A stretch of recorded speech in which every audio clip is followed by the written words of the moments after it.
The Riverside Country Club's grand ballrooms sparkled with the kind of understated elegance that only decades of catering to old money could achieve. Crystal chandeliers cast warm light over perfectly appointed tables, while oil paintings of distinguished club founders watched over the evening's festivities with quiet approval. Dad's 70th milestone birthday celebration had drawn over 100 guests, business associates, longtime friends and family members, all gathered to honor the man who'd spent 4 decades building his reputation as one of the city's most respected attorneys. I sat at the family table in my simple black dress from Target, quietly observing the carefully choreographed performance of wealth and social status unfolding around me. Dad held court in his custom-tailored tuxedo, accepting congratulations and well wishes with the practiced grace of someone accustomed to being the center of attention. Mom glided between tables in her designer gown, ensuring that every guest felt properly welcomed and impressed by the evening's elegance. My brother William commanded attention near the bar, regaling anyone who'd listen with stories from his latest corporate merger, while my sister Catherine sparkled beside her surgeon husband, both of them radiating the confidence that came from never having worried about money. The guest list included judges, business leaders and political figures, exactly the kind of influential crowd that Dad had cultivated throughout his successful legal career. The evening had progressed beautifully through cocktails and dinner, with multiple toasts celebrating Dad's professional achievements and his pillar of the community reputation. But as the wine flowed and conversations became more animated, I found myself becoming the evening's unwilling entertainment. Elizabeth, Mom's voice cut through the dinner conversation as dessert was being served. Why don't you tell everyone about your little job? The entire family table turned their attention to me with barely concealed anticipation. This was Mom's favorite party performance, publicly discussing my career choices as a way to highlight how much more successful everyone else's children had become. I work at the hospital, I said simply, taking a small bite of the elaborate chocolate dessert. She's a janitor, Mom announced to the table with obvious disappointment. 35 years old, law degree from Stanford, and she mops floors at General Hospital. The table made polite sounds of sympathy mixed with barely concealed amusement. Everyone knew families had their disappointments, but few were discussed quite so openly at milestone birthday celebrations. It's actually environmental services coordination, I corrected gently. Same thing, William interjected with brotherly condescension. Cleaning up other people's messes for minimum wage while the rest of us built actual careers.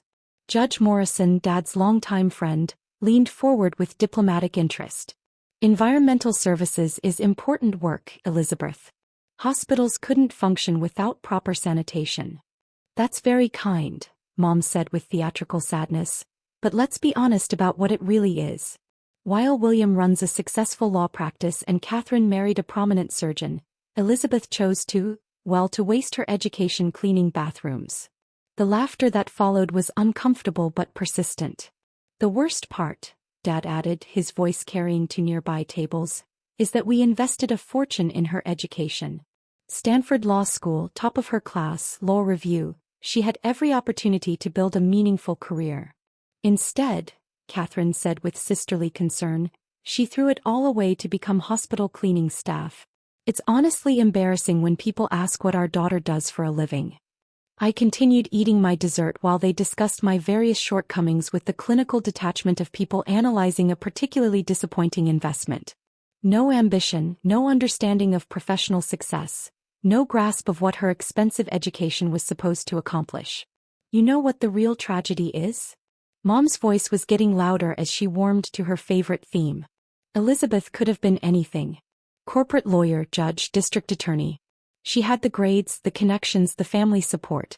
But some people just don't have the drive to succeed. Mrs. Patterson, wife of the hospital board chairman, tried to offer diplomatic support. Well, someone has to do those jobs. Not everyone can be a lawyer. But she's not just anyone, Mom replied with obvious frustration. She's our daughter. She was supposed to represent this family's values, our commitment to excellence, our understanding of what success looks like. The conversation continued along these familiar lines as the evening's program began. Dad was presented with various honors recognizing his decades of legal service and community involvement. Local dignitaries offered remarks about his contributions to charitable causes and civic organizations. the usual celebration of a life well lived among the city's elite. Speaking of community service, the evening's master of ceremonies announced from the podium, "Tonight we have the honor of recognizing some very special philanthropic achievements that connect directly to our guest of honor's family." The room quieted as people turned their attention to the stage. "As many of you know," the speaker continued, "General Hospital has been undergoing a major expansion to serve our growing community's healthcare needs." Polite applause rippled through the ballroom. "Tonight, we're thrilled to announce the completion of a project that will transform pediatric care in our region, the new Elizabeth Carter Children's Wing." My parents stopped mid-conversation and stared at the speaker with obvious confusion. "The Elizabeth Carter Children's Wing," he repeated, "represents a $25 million donation that has created the most advanced pediatric facility within 200 miles. The silence at our family table was profound. "Elizabeth Carter?" Mom whispered, her voice barely audible. "This extraordinary gift," the speaker continued, "has funded not just the construction of a world-class children's hospital wing, but also the latest medical equipment, specialized treatment rooms, and a comprehensive family support center."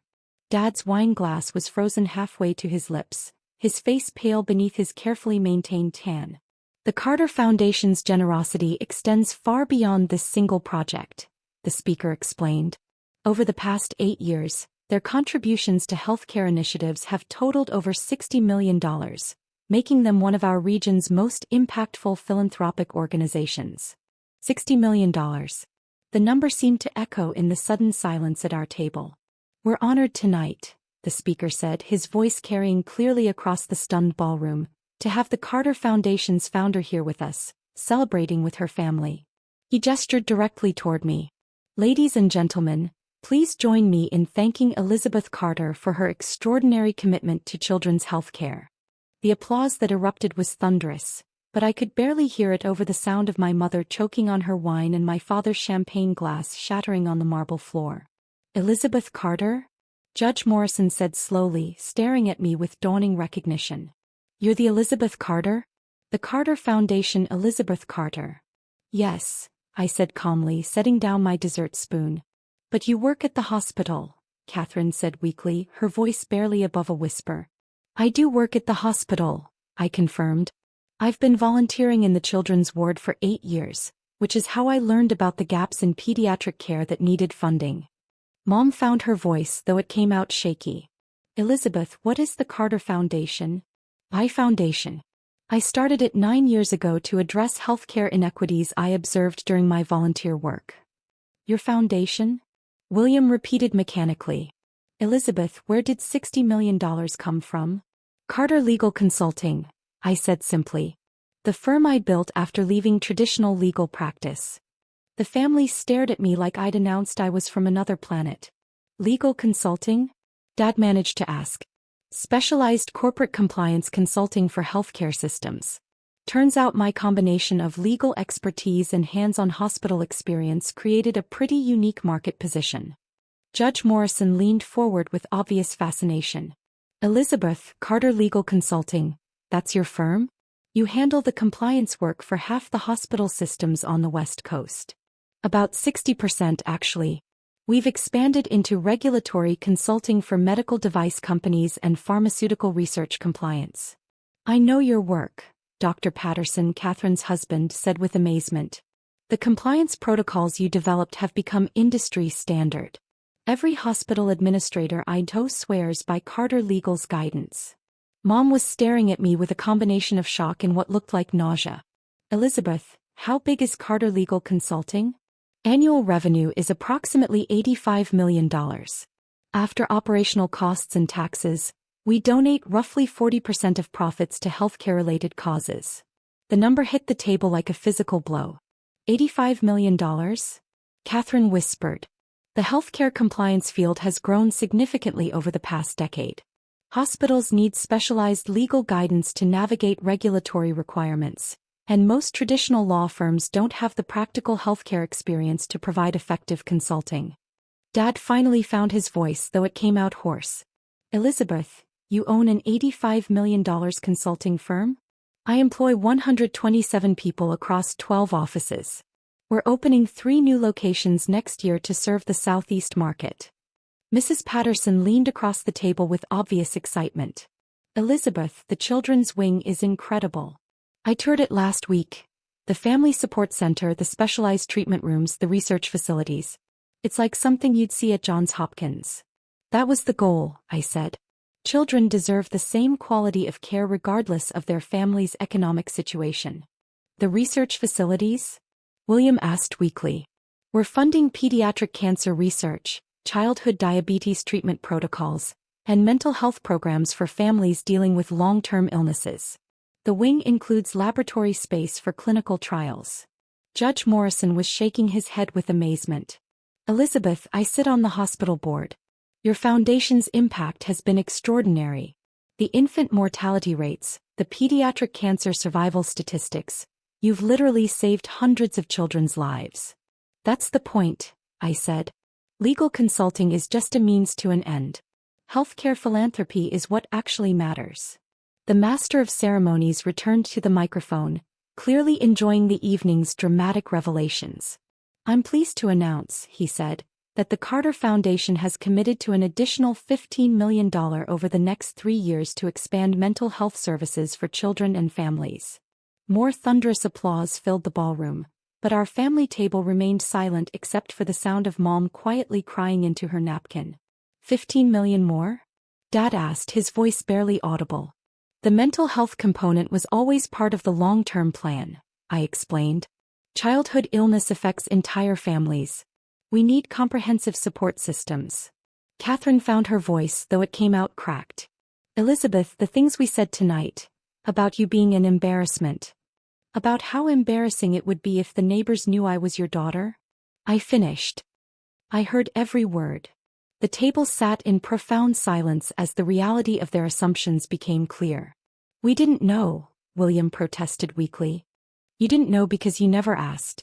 Every time I tried to talk about my work, someone made a joke about mopping floors. So I stopped talking about my work. But the hospital cleaning job, Mom started, is volunteer work I do every Saturday morning in the children's ward. I've been reading to pediatric patients and helping families navigate the system for 8 years. That's how I learned what kind of facility improvements were needed. Dad cleared his throat, his attorney instincts finally engaging despite the shock. Elizabeth, this is extraordinary. We should discuss family foundation opportunities, maybe some strategic partnerships with your consulting firm. I laughed, a sound that seemed to surprise everyone at the table. You want to partner with the daughter who embarrasses the family? The one you wouldn't want the neighbors to know about. Elizabeth, that was just. Mom started, then stopped, apparently unable to find words to explain away years of public humiliation. That was you showing me exactly who you are when you think it doesn't matter what you say to someone. My phone buzzed with a text from my foundation manager. Hospital dedication ceremony confirmed for next month. Governor's office confirmed attendance. The dedication ceremony is next month, I said, standing from the table. You're welcome to attend if you'd like to see what your embarrassing daughter has built. As I walked toward the exit, I could hear the explosion of conversation behind me. Whispered amazement, frantic attempts to process what had just been revealed, probably mixed with calculations about how this changed their relationships with me. Judge Morrison caught up with me in the lobby. Elizabeth, I owe you an apology. I've sat at that table for years listening to your parents discuss your career choices, and I never realized that the hospital janitor they were mocking had actually funded the hospital wing they were celebrating? I suggested. Your work has saved so many children, he said with genuine emotion. The research programs, the family support services, the treatment innovations, it's been transformative. That's why I do it, I said simply. Legal consulting pays well, but healthcare philanthropy saves lives. Tomorrow, when the local news ran their story about the children's wing dedication, when my family's friends started asking about their embarrassing daughter, when they realized their assumptions about success and failure had been completely backwards, things would be different. Not because I'd finally proven myself worthy of their respect, but because they'd finally learned the cost of judging someone's value based on job titles rather than actual impact. Carter Legal Consulting had bigger expansion plans, and the Carter Foundation had more children's programs to fund. And for the first time in 8 years, I wouldn't have to explain any of it to people who had already decided I wasn't worth listening to.